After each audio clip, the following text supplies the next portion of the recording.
जब दिल्ली की सरजमीन से होते हुए आप जब बिहार बंगाल के लिए जा रहे थे, जब दिल्ली में आप एक रास्ते पे चल रहे थे तो फिरोज शाह तुगलक के यहाँ पर जो हाथी थे उन हाथियों में से एक हाथी पागल हो गया था। हजरात गिरामी, जब वो हाथी पागल हो गया और रोड के ऊपर दौड़ रहा था, पीलवान पीछे पीछे चल रहे थे, उस हाथी को रोकने की कोशिश कर रहे थे, लेकिन वो हाथी सामने कुछ भी आता उसे तो ढाता चला जा रहा था। कोई इंसान आता उसे सूंड से बहादुर फेंकता हुआ नजर आ रहा था। दुकानें उजाड़ दी उस हाथी ने। कई लोग उस हाथी के सूंड के सामने आए और उनको उसने जख्मी कर दिया। मखदूम अशरफ जहांगीर सिमनानी की जवानी का आलम है। आप रोड पर चलते हुए आ रहे हैं, आप रास्ते पर चलते हुए आ रहे हैं। लोगों ने देखा कि ये नौजवान जिसका चेहरा बड़ा हसीनो जमील है, जिसकी खूबसूरती का कोई जवाब नहीं, जिसके हुस्न का कोई जवाब नहीं, जिसकी जवानी का कोई जवाब नहीं, चेहरे से चेहरा नूरानी लग रहा है, ये हाथी के सामने आएगा और ये हाथी इसको मार दे, इसकी जान चली जाएगी। कितना खूबसूरत नौजवान है और ये बिला वजह यहाँ पर कत्ल हो जाएगा। ये हाथी की वजह से, हाथी के जरिए कत्ल हो जाएगा। जब इतना उन लोगों ने सोचा, आवाजें देना शुरू कर दी। मखदूम अशरफ जहांगीर सिमनानी मस्ती में चले आ रहे हैं, कुछ पढ़ते हुए आ रहे हैं। हाथी की तरफ कोई तवज्जो नहीं, लोगों की तरफ कोई तवज्जो नहीं। वो पागल हाथी जो सामने जो भी आ रहा है उसे मारता हुआ नजर आ रहा है। सामने कोई दुकान आ रही है, उसे तोड़ता हुआ नजर आ रहा है। सामने कोई दीवार आ रही है, उसे तोड़ता हुआ नजर आ रहा है। लेकिन तारीख बताती है कि जब वही मस्त हाथी, जब वही पागल हाथी मखदूम अशरफ जहांगीर सिमनानी के सामने आया तो अपने दोनों पैरों को जमीन पर रख देता है और अपने सूंड को मखदूम अशरफ जहांगीर सिमनानी के कदमों में डाल देता है। किसी ने आलम तसव्वुर में पूछा, ऐ हाथी ये तो बता दे, तू दुकानों को उजाड़ता हुआ आ रहा है, तू लोगों को मारता हुआ आ रहा है, तूने इस नौजवान को कुछ क्यों नहीं किया? तो हाथी अपनी जुबान में जवाब देता है कि मैं इतना भी पागल नहीं हुआ हूँ जो फातिमा की औलाद को ना पहचान सकूं।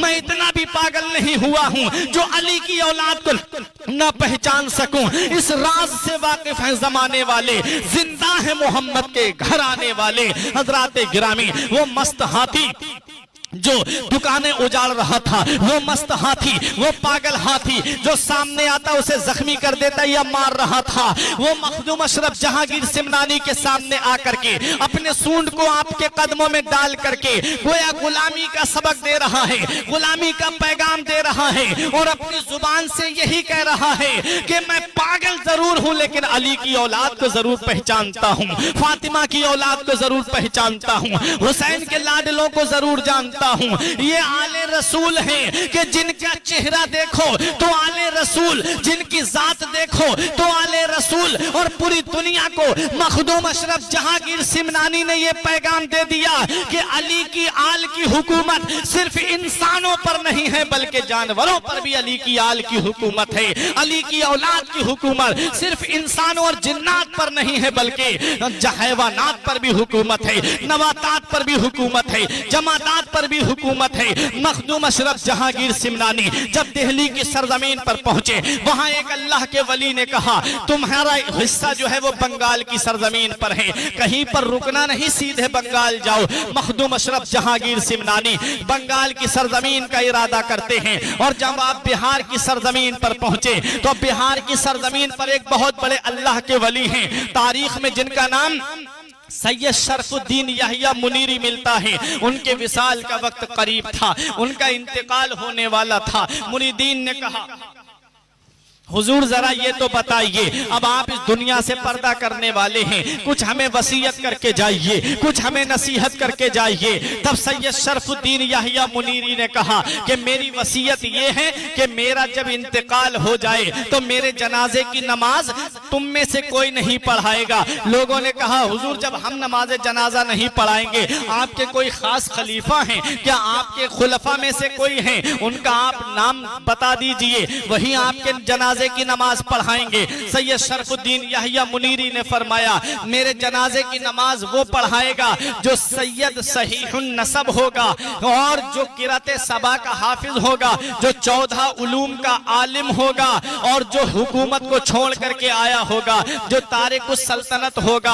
अब लोग जब उनका विसाल हो जाता है अपने पीर की वसीयत के मुताबिक अब उस शख्सियत को तलाश कर रहे हैं जो हुकूमत को छोड़ के आया हो, जो सैयद सहीहुन नसब हो, जो 14 उलूम का आलिम हो, जो किराते सबा का हाफिज हो, सातों किराते सबा के हाफिज हो। हजरात जब सैयद मखदूम अशरफ जहांगीर सिमनानी ने बिहार में कदम रखा और जब आप बिहार की सरजमीन पर पहुंचे, मुरीदीन तो आपकी तलाश में पहले ही से लगे हुए थे। ये अल्लाह के ऐसे वली हैं, पहुंचने से पहले वहां के लोग बता दिया करते थे, जानने वाले अल्लाह के नेक बंदे कह दिया करते थे कि फला अल्लाह का वली आ रहा है, फला अल्लाह का महबूब आ रहा है। सैयद शरफुद्दीन याहिया मुनीरी ने आपके आने से पहले ही आपके बारे में बता दिया था कि बिहार में उस शख्सियत का स्वागत होने वाला है। बिहार में वो शख्सियत आने वाली है जो हुकूमत को छोड़ करके आई है। बिहार में वो शख्सियत आने वाली है जो किराते सबा के हाफिज हैं। बिहार में वो शख्सियत आई है जो 14 उलूम के आलिम हैं। लोग आपके इंतजार में नजरें जमाए खड़े हुए थे, आपका इंतजार किया जा रहा था। जब मखदूम अशरफ जहांगीर सिमनानी ने बिहार में कदम रखा, लोग आपको खानका में लेकर के आए और कहा कि आप जनाजे आप कहां से आए हैं? फरमाया मैं सिमनान से आया हूं। कहा सिमनान से आप क्या बादशाह थे? फरमाया हाँ मैं बादशाह हूं। कहा आप सैयद हैं, आले रसूल हैं, सहीहुन नसब हैं? आपने फरमाया अल्हम्दुलिल्लाह मैं आले रसूल हूं। कहा कि आप किराते सबा के साथ कुरान के हाफिज हैं? आपने फरमाया हाँ अल्हम्दुलिल्लाह। कहा आप 14 उलूम के आलिम हैं? कहा हाँ अल्हम्दुलिल्लाह। कहा आप जनाजे की नमाज पढ़ाइए। पहले आपने टालना चाहा, लेकिन सैयद शरफुद्दीन याहिया मुनीरी के खुलफा बज़िद हो गए, बोले नहीं आपको जनाजे की नमाज पढ़ाना होगी। आपने जनाजे की नमाज पढ़ाई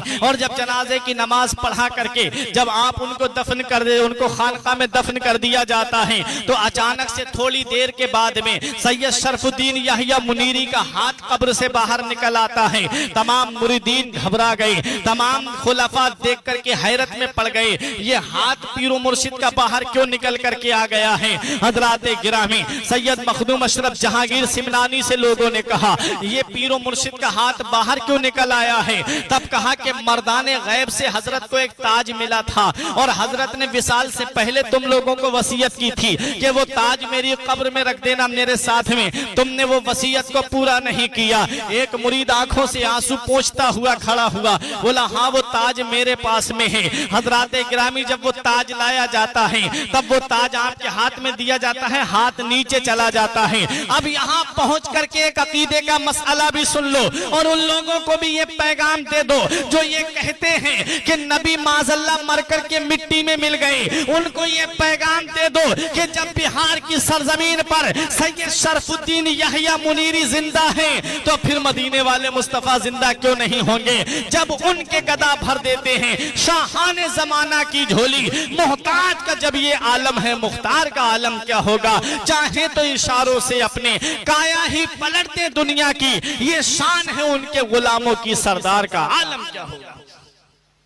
जब सैयद शरफुद्दीन याहिया मुनीरी अपनी कब्र में जिंदा हैं तो फिर मदीने वाले मुस्तफा जिंदा क्यों नहीं होंगे? तभी तो बरेली के इमाम ने हमें यह पैगाम दे दिया कि तू जिंदा है वल्लाह, तू जिंदा है वल्लाह, मेरी चश्मे आलम से छुप जाने वाले रहेगा यूं ही उनका चर्चा रहेगा, पड़े खाक हो जाएं जल जाने वाले।